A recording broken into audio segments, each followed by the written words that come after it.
Kidlat News Updates. Mga balita ngayon.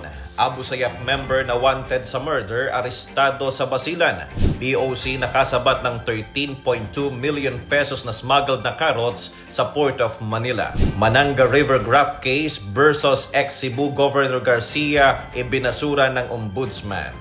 Ako po si Cesar Soriano para ihatid ang mga nangungunang mga balita sa buong kapuluan. Ngayon, naaresto ng CIDG Basilan Provincial Field Unit itong Oktubre 19, 2025 ang isang hinihinalang miyembro ng Abu Sayyaf Group na si Atong sa barangay Tuburan Proper.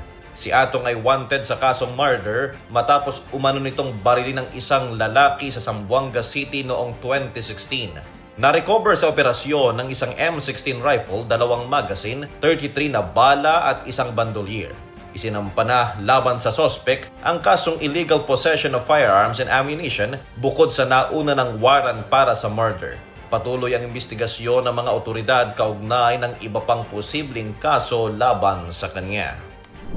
Na-intercept ng Bureau of Customs o BOC, Port of Manila, ang 3 40-foot containers na may lamang misdeclared na sariwang carrots mula sa China na nagkakahalaga ng 13.28 million pesos sa isinagawang inspeksyon noong Oktubre 17, 2025. Dumating ang kargamento noong Oktubre 2 at inilabas ang alert order noong Oktubre 8 matapos makatanggap ng derogatory report ang POM Alert Monitoring Unit. Sa pisikal na eksaminasyon, natuklasan ang 53,283.88 kilos na carrots na idiniklarang bathroom fixtures, napkins at storage boxes. Ininspeksyon ng mga opisyal ng BOC kabilang si Assistant Commissioner Vincent Philip C. Moranilla ang nasabing shipment ngayong Oktubre 22, 2025. Isasampa ang mga kasong paglabag sa Section 1400 at 117 ng Customs Modernization and Tariff Act o CMTA dahil sa misdeclaration at kawalan ng import permits, kalakip ng Section 1113 na may kaugnayan sa pagkumpiska ng mga kontrabandong kargamento. Pinag-utos na rin ang pag-issue ng warrant of seizures and detention laban sa naturang shipment.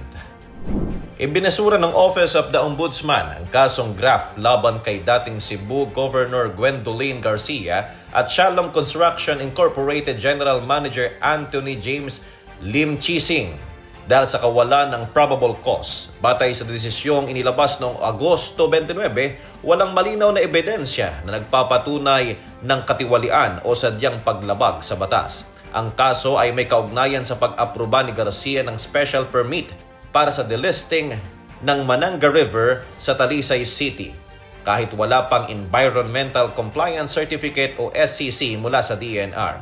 Giit ni Garcia, kinakailangan ang proyekto dahil sa krisis sa tubig dulot ng El Nino.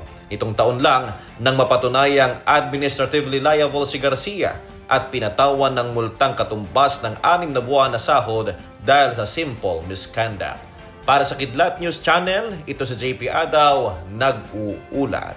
ako po si Cesar Soriano, kasama nyo sa bawat pagputok ng balita.